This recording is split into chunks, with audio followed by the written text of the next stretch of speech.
Hey everyone, welcome back to the Core Cyber Skills course, networking module. This is a top-up video for subnetting. So what the basis of this is just a sort of quick session for utilising some subnetting questions, just some very quick fire ones, because it seems, well, I did cover it in a previous video, but very quickly. So I just want to make sure that this little bit of skill set's covered off, because it seems quite essential within for what we're going to be doing for the rest of the course, but also with a lot of course certifications as well. There seems to be random networking subnetting questions that pop up. So what I want to utilise is basically utilise subnettingquestions.com just to go over a few questions, maybe 5 or 6, just to get the methodology that I use and sort of seems to be the one that a lot of other people use with regards to subnetting and doing it quite quick, because that seems to be quite essential, and a lot of the times in examinations it's a bit of an easy win as well. So just going through from the methodology that I use, as you can see on screen, you can see I've got block sizes there, obviously being 8 bits for 8 bits in a byte, funnily enough. And the table that I use is basically block size, which is the bit value, the subnet mask, which is the bit value added to the next number. So I'm just going to write those in. 192, 224, 240, 248, 252, my favourite one, 254 and 255. So we've got these numbers, and these are basically going to be our subnet masks. This table you can extend quite significantly. So if you want, you can sort of go. You can say the CIDR number. So if it's going to be a class C CIDR number, you can say, so it's /32 is the full. So working back, /25, 26, 27, 28, 29, 30 being the point-to-point CIDR or slash notation. We can't use these in a class C. Class B would be /17, /18, 19, 20, 21, 22, 23, and 24. Because if, for example, this is all ones within the 3rd octet, so this being the 3rd octet here, so that'd be if it was all ones, that would be 255. That's why we've got that number there. And within a class C subnet mask, we can't use these last two because of the fact that it doesn't give us any usable IP addresses. So it gives us basically a block size of 2, gives us almost steps of 2. So the network addresses go 0, 2. And if I go, my sort of favourite steps I like to always do every time, just to make sure I provide myself good fundamentals: network, first, last, and broadcast. With regards to the addressing, I get a 0 and I get a 1 within that. So there's literally 0 usable within that space. So that's why the /31, as that would be, isn't usable within that range. So just to neaten it off, the final table that I'm going to use for this session is pretty much, as we can see on screen, our subnet masks and our block size. I tend to keep it quite small. You can add a lot more numbers in. You can also use 2 to the power of n and work within that for the network address. And then also, if you're asked about number of usable hosts, quite a lot of the time people use the equation 2n minus 1, just because you can take the network away and broadcast. So if I'm going to use say block size is actually the number of IP addresses I have, then the number of usable hosts is 62, because you take 2 away from this number because of your network and broadcast. Cool. So what we're going to do is we're going to start subnetting, basically, trying to make this as fast paced as I can, just to hopefully have some benefit for people watching, and who maybe, whether it's a revisit or just sort of fresh, and hopefully you've watched the previous video. If not, this might be a bit of a crash course. I'm using a website called subnettingquestions.com, which is one of my favourites just for sort of practicing. And when I used to teach this as a real lesson, I used to build up my own confidence and teach, go through a few of these in my mentally, try and speed yourself up, get yourself sharper. And also, before any big examination like CCNA exam that I might have done, or my M Plus that I've done, then I went through these a few days before and before the exam, just to really sharpen my mind, get it on the point, because you can save time knowing it quicker, and you begin to spot the same numbers as well, and it just puts you on point really. So what I'm going to do is I'm not going to start on this one because I feel like I'm sort of cheating the folks. So if I just sort of reload the page, we'll start with how many subnets and how many subnets and how many hosts do we get per network within this. Okay, so using our table, I'm just going to copy and paste this. So I'm going to leave this here. I think I can do this because I'm screen sharing and writing on my tablet, which is good. So how many hosts and how many subnets do we get within 255, 255, 255, 248? So I'm going to spend a little bit more time on this one, and then we'll quicken our pace up with each question. So within this question, it's saying 248. So instantly I'm looking at that one. And if I say, what CIDR is this? We know it's 255, 255, 255, so it's going to be over /24, so it's within a Class C. And we can see 192.168 is within the Class C address space. So we say it's a 25, 26, 27, 28, 29. We don't actually need to use it as a /29 because it's just for additional information. That's what we're extracting from this question. So we've got block size of 8 and subnet mask of 248. Okay, so I'm not going to say anything about being northern, but I like to keep things simple, and the easier I can make things, practically speaking, means that I can probably pass the information on a little bit easier. So how many hosts per subnet do we get? So within that 248, we get 8 IP addresses, but usable, how many hosts do we get? We actually get 6, because we get block size of 8, but take 208 is 6. And then what we can say, we can work this one out with regards to how many, my rule of thumb is for networks, how many times does this number go into 256? Because that's the number we're working with within this octet, and we're working within the last octet, so it's relatively easy. I'm just going to sort of maybe be a little bit lazy. There's 2 ways to do it. I can 0 add 8 and then all the way up to 256, which plus 8. So it's 1 network, 2, 3, 4, 5, 6, 7, 8, 9, 10, 11, 12, 13, 14, 15, 16, 17, 19, 20, 21, 22, 23, 24, 25, 26, 27, 28, 29, 30, 31, 32, 32. So 32 networks sit here. So let's just double check our answer. Bring this across. So we said 32 networks and 6 usable hosts. Happy days. Right, next question. Hopefully it's going to be a little bit more.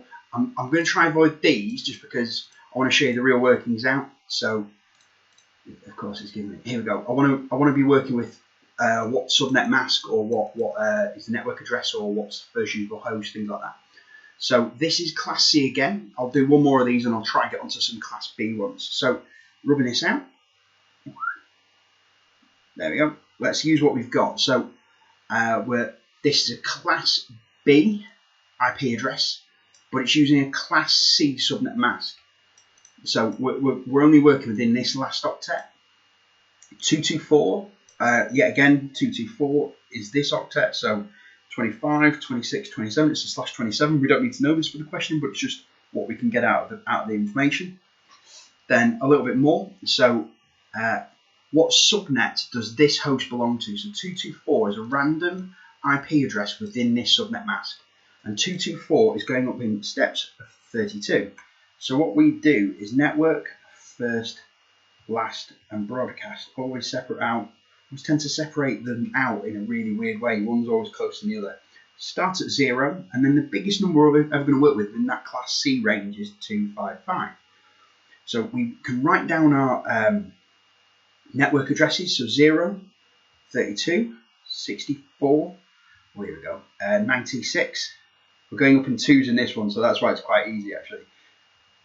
96, and then it's 8. It's going to be 128, and I think I'm just going to move these up maybe over the top.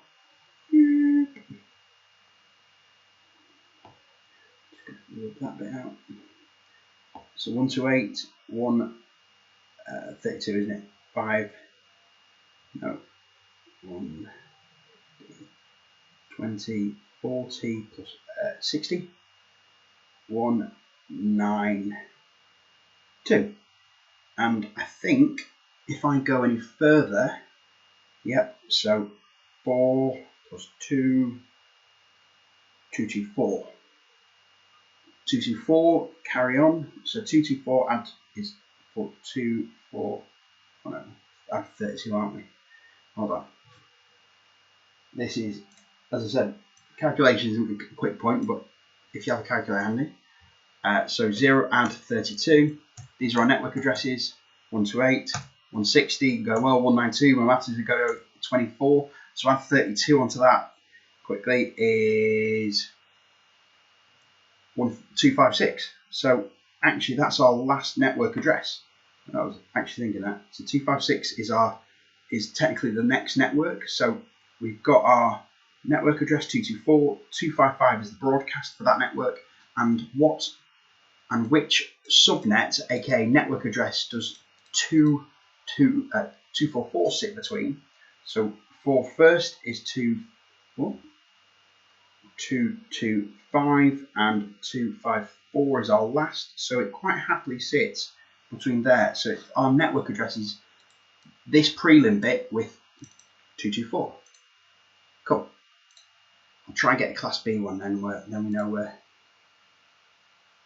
cooking on gas a little bit better.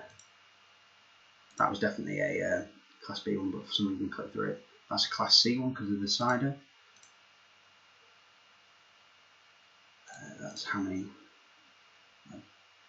hosts. Class C. That's Class C. That's Class C. When you're looking for a specific type, that's what subnet. Go on very quickly. So what subnet does this host belong to? So it should be 172.21.33.0. Good stuff. They even asked some class full questions. Here we go. /23. That's a good one. So I'm just going to move to the next one. So bring this down here. Move my calculator away. And hopefully I can work this one out without using a calculator this time. So 172.424.128.0.23. What is the broadcast of this address? So it's a /23 in the third octet. /23. So if I'm working it out based on CIDR, so that's 17. Oh, so it's in CIDR 17, 18, 19, 20, 21, 22, 23, 24. So this is our block size, our bit value. So this is what we're going up in. So we're going up in 2s in the third octet. So actually it's relatively simple. Network, first, last, broadcast. And because we're going up in the third octet, I'm going to write the full IP address out just to make more sense. 172.24.182.0. Oh, no, hold on. I've just fallen into my own trap here. So I've just said 182.0, and I was thinking for a minute we're working within that one. No, so actually we're working within this octet going up in 2s. So our next network is 172, and what is the broadcast address of this network? So this is a network address, and we can tell that because A, we're going up in 2s, and that's an even number. So if we just strictly work it out for this network in itself, so it's 172.24.184.0. So what we're going to do then is just quickly work out the broadcast. 172.24.181.254. 255 for the broadcast. And then 172.24.182.1 and 172.24.183.254 for the very last usable. So actually, because we're sort of doing 256 twice over, This gives us 512 hosts to use. So the broadcast address is going to be 181.255 within that. So quickly, 183. Ooh. I've made an error here. You can see I've written 3 here, which is right because we're going up in 2, but I've actually fallen into my own trap here. So we'll do one more. So that should be 183, and I've even written 184 there. Wow. Okay. So anyway, moving on. You've got to be bigger from your errors, and this is obviously a live, so it's good to make a mistake, but we're going to clean up anyway. So what is the broadcast? And it's a /20. Cool. So broadcast, and it's a /20. So 17, 18, 19, 20. Going up in 16s. What is the broadcast address of the network? And we're going up in 16s from this space here to the 64 space. So this is the network here. So if we just work it out, so if we go network first last broadcast, I know we sort of waste a little bit of time doing this each time, but it provides it clearer. So 10.29.229.64.0. If we add 16 onto this, so 0, 280, 10.229.080. So that's what we're going up in. 64 16s, add 16 is 80 to that. Happy days. Then work out our broadcast. Oh, we can first, so 10.229.64.1, and now I've got to be even more careful. That's why it's good to always go through a few within the different classes. So we take one away, but from here. So 10.229, and I know you're all bright, biting your teeth to make sure I get it right. So 79.255. Happy days. I can see that's right. Learned from my own lessons. 10.229.79.254. So the question's asking what's our broadcast address. So it's going to be 79.255 because we're going in the 16s. 79.255. Good. So we'll do one more and then we'll give it a wrap. So what is the? Should we say class C? I want a class B. I actually want a little bit of. I want to challenge myself to make sure A, I don't get it wrong. Class C. Let's go for it. So it's a /23 this time. Last valid host. Cool. So /23. Obviously /24 is here. So /23 going up in 2s again. Okay. So if we're going to recognise this one, we're going up in 2s in this octet. So what is the last valid host? So 222.0 is the next network, and if we're doing it mentally, 222.0 is the next network. 221.255 is the broadcast. 221.254 is the last. But I'll write it out just to make sure I'm good. Cool. And that's the sort of reactions and thought process within an exam you should be having. So you sort of look at the numbers, look at your block size, and it's always good to sort of, if it's going to be a networking type exam or situation, or even if you're producing a build that require, write the table down, just because you can just look at it, examine it, and see where your block size or your increments are. And they're often within different methodologies called different things, whether it's bit of interest, your block size, your increment, for example. So I said 172.19.220.0. I'm going up in this octet. So 172.19. I'm going up in 2, so 222.0. Broadcast 172.19.2. Yep. 221.255. 172.19.220.1, 172.19.221.254. So this is really interesting in this network. That's the what I call the next network, and we can sort of increment up from that, going up in twos. So our usable host range is here, and the question is asking for the last valid host. So last valid host we've got written here is 221.254. 221.254. Cool. So if you want to use it, it's a good resource.